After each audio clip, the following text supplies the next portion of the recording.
Hello everyone, welcome to VIP to serve. And आज है 29 सितंबर और 29 सितंबर पूरे विश्व में वर्ल्ड हार्ट डे के फॉर्म में ऑब्जर्व किया जाता है। 29 सितंबर वर्ल्ड हार्ट डे इसलिए सेलिब्रेट किया जाता है ताकि हार्ट रिलेटेड जितने भी डिजीजेज हैं उनके प्रति लोगों में अवेयरनेस फैलाया जा सके, जिससे कि वो हार्ट डिजीज को प्रिवेंट कर सके। तो ये जो है ये मेन मकसद है वर्ल्ड हार्ट डे को ऑब्जर्व करने का। तो वर्ल्ड हार्ट डे सबसे पहले 1999 में स्टैब्लिश हुई थी और इसकी स्टार्टिंग की गई थी वर्ल्ड हार्ट फेडरेशन के द्वारा in association with world health organisation. और इस बार की अगर थीम की हम बात करें तो इस बार का जो थीम है वर्ल्ड हार्ट डे का वो है use heart to beat CVDs. CVDs means cardiovascular diseases. तो कार्डियोवैस्कुलर डिजीजेस को बीट करने के लिए यानी कि उसे रोकने के लिए अपने हार्ट का इस्तेमाल कीजिए। कहने का मतलब है कि इस बात को अपने दिल पे लीजिए और दिल से समझिए कि हमें दिल की बीमारी से कैसे बचना है। तो यही इस बार का हमारा थीम है, क्योंकि कार्डियोवैस्कुलर डिजीज जो है ये नंबर 1 कॉज है पूरे वर्ल्ड में, यानी कि ग्लोबली जितनी भी डेथ होती हैं डिजीज की वजह से इनमें नंबर 1 पे क्या है, हमारा कार्डियोवैस्कुलर डिजीज ही है। बाकी बीमारियों से जितनी मौतें होती हैं उससे कहीं ज़्यादा मौत जो है वो कार्डियोवैस्कुलर डिजीज की वजह से देखने को मिलती है। तो इसलिए इसकी अवेयरनेस की बहुत ज़्यादा ज़रूरत है। तो इसीलिए वर्ल्ड हार्ट डे जो है वो सेलिब्रेट किया जाता है। तो सबसे पहले देखते हैं हम कि कार्डियोवैस्कुलर डिजीज होती क्या है। तो कार्डियोवैस्कुलर डिजीज जो है वो एक जनरल टर्म है जिसके अंदर हम डिफाइन करते हैं ऐसे सभी डिजीज को जिनमें हमारा हार्ट और ब्लड वेसल जो है वो इफेक्टेड होता है। तो कार्डियोवैस्कुलर डिजीज की अगर हम बात करें तो इनका रेंज अगर देखा जाए तो माइनर डिस्टर्बेंसेस जो हमारे वेन्स में यानी कि हार्ट के वॉल्व में या प्रॉब्लम देखने को मिलती है जिनसे कि हमारा जो ब्लड फ्लो है वो डिसरप्ट होता है। इससे रिलेटेड जितनी भी डिजीजेस हैं वो सभी कार्डियोवैस्कुलर डिजीज में काउंट होती हैं। कोलेस्ट्रॉल का जो मेटाबॉलिज्म है ये जो है ये सेंट्रल रोल प्ले करता है कार्डियोवैस्कुलर डिजीज में। हम सभी जानते हैं कि हमारे अंदर जो हार्ट है ये इसका मेन फंक्शन क्या है कि पूरे बॉडी में ब्लड का सप्लाई करना, क्योंकि हार्ट एक पंपिंग ऑर्गन है जो कि ब्लड को पंप करता है। डीऑक्सीजनेटेड ब्लड को वो लंग्स में भेजता है और फिर लंग्स से ऑक्सीजनेटेड ब्लड को रिसीव करके पूरे बॉडी में वो सप्लाई करता है। यही मेन फंक्शन हमारे हार्ट का है। और हमारे बॉडी में मिलियंस ऑफ सेल्स हैं और सेल्स के फंक्शन और सेल के सर्वाइवल के लिए और परफेक्ट वे में मेटाबॉलिज्म हो सके इन सभी के लिए ऑक्सीजन का पहुंचना बहुत ही ज़रूरी है। तो ऑक्सीजन जो है वो हमारे ब्लड के थ्रू ही कैरी होकर हमारे पूरे बॉडी में यानी जितने भी सेल्स हैं उन सभी को मिलता है। तो ब्लड के थ्रू ये कैरी होता है और इसी ब्लड को पंप कौन करता है, हमारा हार्ट करता है। तो ब्लड पंप होती जिनके थ्रू है वो हमारे ब्लड वेसल्स हैं। ब्लड वेसल्स ही ब्लड को कैरी करके डिफरेंट पार्ट्स में हमारे बॉडी के ले जाते हैं। तो इसलिए ब्लड वेसल्स का आप समझ सकते हैं कितना ज़्यादा इंपॉर्टेंट है और हार्ट का क्या इंपॉर्टेंस है। तो अगर इसमें किसी तरह की डैमेज होती है या किसी तरह का इफेक्ट देखने को मिलता है तो इसका डायरेक्ट असर हमारी लाइफ पे पड़ता है। तो यही वजह है कि कार्डियोवैस्कुलर डिजीजेज जो है मोस्ट लाइफ थ्रेटनिंग डिजीज है और इनका जो डिफेक्ट है वो जनरली रिलेटेड होता है कोलेस्ट्रॉल मेटाबॉलिज्म से। कार्डियोवैस्कुलर डिजीज में बहुत सारे डिजीज आ जाते हैं। ऐसे सभी डिजीज आ जाते हैं जो कि मैंने जैसे पहले भी बताया कि हार्ट से या फिर हमारे ब्लड वेसल्स के डिसऑर्डर से रिलेटेड है। तो कोरोनरी हार्ट डिजीज जो है जिन्हें हम कोरोनरी हार्ट आर्टरी डिजीज भी बोलते हैं या फिर इस्चेमिक हार्ट डिजीज भी बोलते हैं, जिनमें हमारा जो ब्लड वेसल सप्लाई करता है हार्ट मसल को ब्लड उनमें इफेक्ट आ जाता है। फिर सेरिब्रो वैस्कुलर डिजीज ये भी कार्डियोवैस्कुलर डिजीज है जिसमें क्या होता है कि जो ऐसे ब्लड वेसल जो कि हमारे ब्रेन को सप्लाई करते हैं उनमें डिफेक्ट आती है। फिर है हमारा पेरिफेरल आर्ट्रियल डिजीज। तो पेरिफेरल आर्ट्रियल डिजीज जो है इनमें क्या होता है कि यहाँ पे जो ब्लड वेसल्स हमारे आर्म्स और लेग्स को सप्लाई करते हैं उनमें किसी तरह की प्रॉब्लम देखने को मिलती है तो पेरिफेरल आर्टरी डिजीज कहलाती है। फिर रिमेटिक हार्ट डिजीज जिनमें क्या होता है कि हमारे हार्ट के जो मसल्स होते हैं, हार्ट में जो वॉल्स प्रेजेंट होते हैं जिनके थ्रू हार्ट में ब्लड एक चैम्बर से दूसरे चैम्बर में ट्रांसफर होता है, तो उन सभी में डिफेक्ट आती है तो फिर हम कहते हैं कि रूमेटिक हार्ट डिजीज है। और फिर कॉन्जेनाइटल हार्ट डिजीज की अगर हम बात करें तो कॉन्जेनाइटल हार्ट डिजीज ऐसे हार्ट प्रॉब्लम्स हैं जो कि बाय बर्थ यानी कि जो पर्सन जब बर्थ लेता है कोई इंडिविजुअल तो उस समय से ही अगर किसी तरह की हार्ट डिजीज तो हम कहते हैं कि कॉन्जेनाइटल हार्ट डिजीज है। तो ये कुछ टाइप्स है कार्डियोवैस्कुलर डिजीज की जिन्हें प्रिवेंट करने की यहाँ पे आज वर्ल्ड हार्ट डे पे हम लोग बात कर रहे हैं।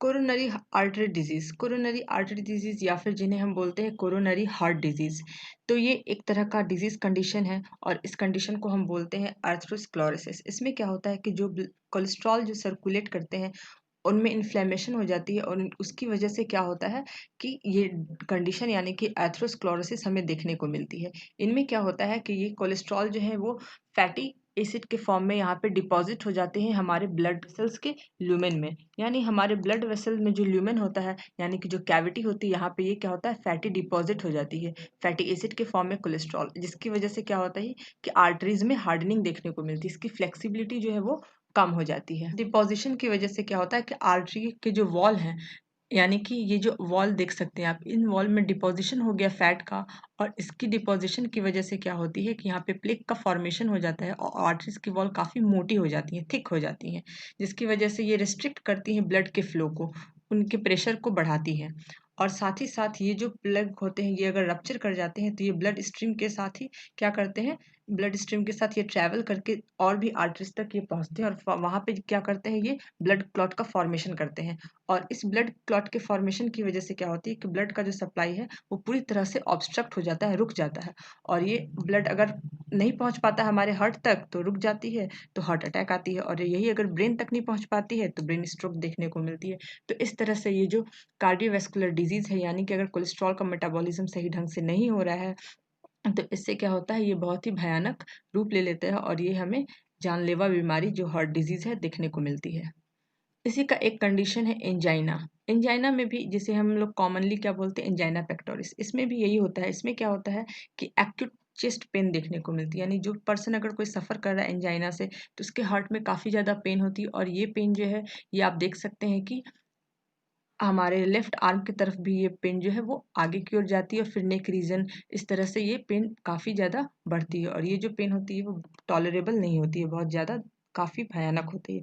और ये होती क्यों है, तो ये भी इनसफिशिएंट अमाउंट में जब हमारे हार्ट के मसल्स तक ऑक्सीजन नहीं पहुंच पाती है तो इसकी वजह से ये कंडीशन भी देखने को मिलती है। और इसमें भी सेम कॉज है, यहाँ भी आर्टरीज की जो है वो ब्लॉकिंग ही इसकी वजह है। फिर अगर हम बात करते हैं रिस्क फैक्टर की, मतलब कौन से रिस्क फैक्टर हैं जो कि कार्डियोवास्कुलर डिजीज के लिए रिस्पॉन्सिबल है, तो पहला अगर हम बात करें फैमिली हिस्ट्री की। फैमिली हिस्ट्री कहने का मतलब है कि अगर किसी पर्सन के फैमिली में उनके पेरेंट्स को, ग्रैंड पेरेंट्स को, किसी को भी अगर हार्ट डिजीज पहले से है तो फिर ऐसे इंडिविजुअल में हार्ट डिजीज होने की चांसेस ज़्यादा होती हैं, रिस्क जो है वो बढ़ जाता है हार्ट डिजीज का। खासकर अगर पेरेंट्स को अर्ली एज में है, यानी कि फादर के केस में अगर 55 एज के पहले अगर हार्ट डिजीज है, मदर के केस में अगर मदर को 65 से पहले हार्ट डिजीज है, तो फिर वैसे इंडिविजुअल में हार्ट डिजीज का जो रिस्क है वो काफ़ी ज़्यादा देखने को मिलती है, वो काफ़ी ज़्यादा बढ़ जाती है। फिर फिजिकल इनएक्टिविटी, अगर फिजिकली हम एक्टिव नहीं रहते हैं तो क्या होता है, कोलेस्ट्रॉल का मेटाबॉलिज्म जो वो सही ढंग से नहीं हो पाता है, जिसकी वजह से हार्ट डिजीज देखने को मिलती है। ये क्या है, ये मेजर कॉज है आज की डेट में, क्योंकि मैक्सिमम टाइम जब कोई ऑफिस में होते हैं तो वो लगातार ऑफिस टेबल वर्क करते हैं, तो दिन के काफ़ी ज़्यादा आवर्स जो है वो बैठ के बिता देते हैं, जिसकी वजह से फिजिकल इनएक्टिविटी होती है और ठीक ढंग से कोलेस्ट्रॉल का और फैट का जो है वो मेटाबॉलिज्म नहीं हो पाता है, और या फिर घर में भी लेजीनेस की वजह से ऐसा होता है, तो इसलिए हमें फिजिकली एक्टिव रहना चाहिए। स्मोकिंग, स्मोकिंग जो है वो बहुत ज़्यादा डेंजरस है। टोबैको जिसमें निकोटीन पाया जाता है, जो कि हमारे आर्टरीज के जो एंडोथेलियल सेल्स होते हैं, अंदर के सेल्स, उन्हें वो डैमेज करते हैं, और ये मेजर कॉज है पूरे वर्ल्ड में हार्ट डिजीज के लिए। नेक्स्ट हमारा जो रिस्क फैक्टर है वो क्या है, वो है पुअर डाइट।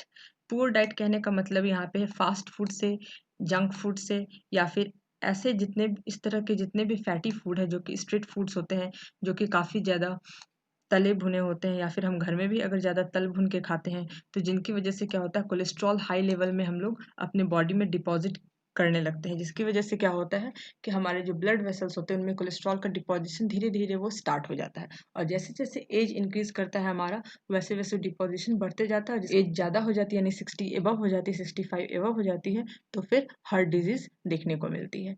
तो ये पुअर डाइट जो है ये बहुत ही मेजर कॉज है, रिस्क फैक्टर है कार्डियोवैस्कुलर डिजीज का। नेक्स्ट ओबेसिटी, और ये ओबेसिटी कैसे होती है, तो यही फैट का जो सही ढंग से मेटाबॉलिज्म नहीं हो पाता है हमारे बॉडी में तो ओबेसिटी देखने को मिलती है, खासकर एब्डोमिनल ओबेसिटी। एब्डोमिनल ओबेसिटी जो है ये बहुत ही डेंजरस है, और ये एक समझिए आपकी अलार्मिंग साइन है जिसे हर एक पर्सन को कंट्रोल करना चाहिए अगर उनके में ये सैम्पटम देखने को मिल रहा है, तो ये हार्ट डिजीज के लिए बहुत ही डेंजरस है, रिस्की फैक्टर है। फिर हाई ब्लड कोलेस्ट्रॉल लेवल, यही हाई ब्लड कोलेस्ट्रॉल लेवल की वजह से ही क्योंकि मेटाबॉलिज्म सही नहीं हो पाती है तो कोलेस्ट्रॉल का जो लेवल है वो बढ़ जाता है हमारे ब्लड में, जिसकी वजह से ये सब रिजल्ट देखने को हमें मिलती है। खासकर लो डेंसिटी के जितने भी लिपोप्रोटीन है वो मेन कॉज है हमारे कार्डियोवैस्कुलर डिजीज के, उनका डिपोजिशन ही मेन कॉज है हमारे। ब्लड कोलेस्ट्रॉल चेक कराने से हमें पता चलता है कि हमारे ब्लड में जो है कोलेस्ट्रॉल का लेवल क्या है। यानी कि लो डेंसिटी लिपोप्रोटीन और हाई डेंसिटी लिपोप्रोटीन, दो तरह के लिपोप्रोटीन्स होते हैं। लो डेंसिटी लिपोप्रोटीन और हाई डेंसिटी लिपोप्रोटीन का अगर रेशियो ज़्यादा होता है तो हमारे ये जो है ये मेजर कॉज हो जाता है, रिस्क फैक्टर बन जाता है कार्डियोवैस्कुलर डिजीज के लिए। और फिर नेक्स्ट और मोस्ट इम्पॉर्टेंट, स्ट्रेस। अगर हम स्ट्रेस लेते हैं, ज़्यादा मेंटल स्ट्रेस रहता है, तो इससे भी क्या होता है हमारे हार्ट पे यानी हमारे ब्लड पे इसका बुरा प्रभाव पड़ता है। ब्लड में प्रेशर ज़्यादा एग्जर्ट होती है, ज़्यादा प्रेशर बनती है, जिसकी वजह से क्या होता है कि फिर हमें हाई ब्लड प्रेशर होने की चांसेस होती है और जिसकी वजह से हार्ट डिजीज देखने को मिलती है। हाई ब्लड प्रेशर, जैसा कि मैंने कहा high blood pressure measure cause है। नॉर्मल ब्लड प्रेशर हमारा क्या होता है 120/80। तो 120/80 जो हमारा नॉर्मल ब्लड प्रेशर है, अगर हाई ब्लड प्रेशर हम तब कहते हैं जब हमारा 140/90 होता है, तो ये जो है हमारा हाई ब्लड प्रेशर कहलाता है। हाई ब्लड प्रेशर जो वो मेजर कॉज है कार्डियोवैस्कुलर डिजीजेस का, क्योंकि तो इस तरह से हाइपरटेंशन जो है वो एक मेजर कंट्रीब्यूटर है हार्ट अटैक और स्ट्रोक का। और भी बहुत सारी बीमारियां हैं जो कि हाइपरटेंशन से रिलेटेड हैं, जो कि सभी बहुत डेंजरस हमारे हेल्थ के लिए होती हैं। हाई ब्लड प्रेशर क्या करते हैं हमारे जो आर्टरीज होते हैं उनके एंडोथेलियम सेल्स को ये क्या करते हैं डैमेज करते हैं और प्लेक के फॉर्मेशन को प्रमोट करते हैं। प्लेक के फॉर्मेशन से ब्लड का सप्लाई जो है वो ठीक ढंग से नहीं हो पाता है। ये कुछ रिस्क फैक्टर्स थे जिनके बारे में हम जाने कि जिनसे हार्ट डिजीज यानी कि कार्डियोवैस्कुलर डिजीजेस होने की चांसेस बहुत ज़्यादा बढ़ जाती हैं, या इन सभी की वजह से क्या होता है कि कार्डियोवैस्कुलर डिजीज होती है। And of course poor hygiene is also major cause, इसलिए हमें हमेशा हाइजीन पे ध्यान देना चाहिए। और अगर हम बात करें कि हार्ट में डायग्नोसिस के लिए हम लोग क्या यूज़ करते हैं, तो बहुत सारे टेस्ट यूज़ करते हैं, जैसे कि ईसीजी करते हैं हम यूज़, इससे इलेक्ट्रोकार्डियोग्राम जैसे हम बोलते हैं, इससे हार्ट का जो बीट है कैसे कार्डियक साइकिल सही ढंग से वर्क हो रहा है कि नहीं, ये सब पता लगा पाते हैं। और साथ ही ईको एक तरह का अल्ट्रासाउंड है जो कि हार्ट का होता है, जहाँ आप यहाँ डायग्राम में देख सकते हैं। इससे क्या करते हैं डॉक्टर्स अच्छी तरह से इंटरप्रेट कर पाते हैं कि हमारा जो हार्ट है वो सही ढंग से फंक्शन कर रहा है कि नहीं, इसके वल्व्स जो है सही ढंग से काम कर रहे हैं कि नहीं। तो और भी बहुत सारे टेस्ट हैं, इन सभी के थ्रू क्या होता है कि हार्ट डिजीज के बारे में पता लगाया जाता है।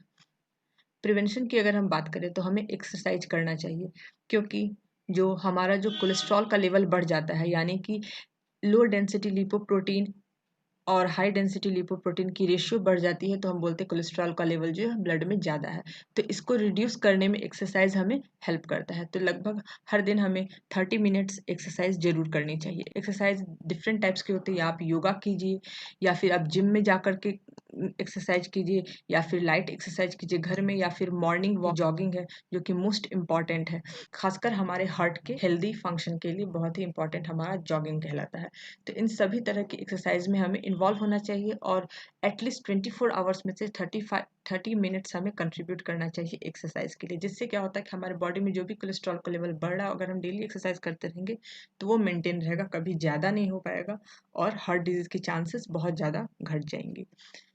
नेक्स्ट प्रिवेंशन की अगर हम बात करें तो हम हेल्दी डाइट लेंगे, यानी कि ग्रीन लीफी वेजिटेबल्स लेंगे, हम सलाद लेंगे, ऐसे सभी आइटम्स को इंक्लूड करेंगे डायरेक्ट नेचर से हम जिन्हें ले पाते हैं। जितने कम स्टेप्स में नेचर के बाद हम किसी भी सोर्स को फूड के तौर पे ले रहे हैं और जितने कम स्टेप्स में वो हमारे तक पहुंच रहा है, उतना ही ज़्यादा हमारे बॉडी के लिए वो बेनिफिशियल होता है। फिर फ्रूट्स मिल्क इन सबको लेंगे। हम कोशिश करेंगे स्प्राउट्स लेने की। स्प्राउट्स बहुत ही हेल्दी होते हैं और ये बहुत ही बेनिफिशियल हमारे हेल्थ के लिए होते हैं। साथ ही साथ कोलेस्ट्रॉल को ये बढ़ने नहीं देते हैं, और अगर कोलेस्ट्रॉल ज़्यादा हो तो उनको डिक्रीज करने में भी ये हेल्प करते हैं। होल ग्रेन्स हम लेंगे, ये सभी बेनिफिशियल है और ये सभी आप अगर ध्यान दें तो ये सभी नेचर में जिस तरह से अवेलेबल हैं, उसके बाद बहुत ही कम स्टेप में हमारे पास अवेलेबल होते हैं, हम इन्हें फूड के तौर पे लेते हैं। क्योंकि हार्ट डिजीज़ ऐसा डिजीज़ है, यानी कि कार्डियोवैस्कुलर डिजीज़ेज़ ऐसे डिजीज़ हैं, अगर ये जेनेटिकल नहीं है, यानी कि हम अगर हमारे फैमिली हिस्ट्री में ये नहीं है, तो फिर हम इसे बहुत ही आसान तरीके से जो भी प्रिवेंशन के स्टेप्स यहाँ बताए गए इन सबको फॉलो करके हम बहुत ही आसानी से इन्हें रोक सकते हैं, भविष्य में इस बीमारी का सामना ना करना पड़ सके। तो इसे हम अच्छे से रोक सकते हैं। लेकिन अगर हम इन सभी में लापरवाही करेंगे, हम फिजिकल एक्टिव नहीं रहेंगे, फिजिकली हम एक्सरसाइज नहीं करेंगे, हम हेल्दी डाइट नहीं लेंगे, तो इससे क्या होगा कि हार्ट डिजीज होने के चांसेस बहुत ज़्यादा बढ़ जाएंगे। तो क्योंकि कार्डियोवैस्कुलर डिजीजेज मेनली जो है ये रिलेटेड है कोलेस्ट्रॉल के मेटाबॉलिज्म से। कोलेस्ट्रॉल का मेटाबॉलिज्म मैक्सिमम हमारा डाइट, हमारा जो फिजिकल इनएक्टिव होना है, ये सब मेनली रिस्पॉन्सिबल होता है। तो इसलिए हम कोशिश करेंगे कि हम फिजिकली एक्टिव रहें, हम टोबैको, स्मोकिंग इन सब का सेवन ना करें, साथ ही साथ हम प्रॉपर डाइट लें, ज़्यादा से ज़्यादा हेल्दी डाइट लेने की कोशिश करेंगे, इससे कि हमारे बॉडी में कोलेस्ट्रॉल का लेवल ना बढ़े। तो इस पे हम फोकस करेंगे। तो इस तरह से वर्ल्ड में जो ये हार्ट डिजीज का जो ये पेंडेमिक फैला हुआ है, इसे हम रोकने में हेल्प कर सकते हैं कि prevention is better than cure. तो यहाँ पे बस यही चीज़ को हमें फॉलो करना है, अपने हार्ट को हेल्दी रखना है हमें। आई होप आज का वीडियो आप सभी को अच्छा लगा होगा। Thank you so much for watching this video. Do like my video, subscribe the channel and share it more and more to create awareness among the people related to cardiovascular diseases. Thank you so much.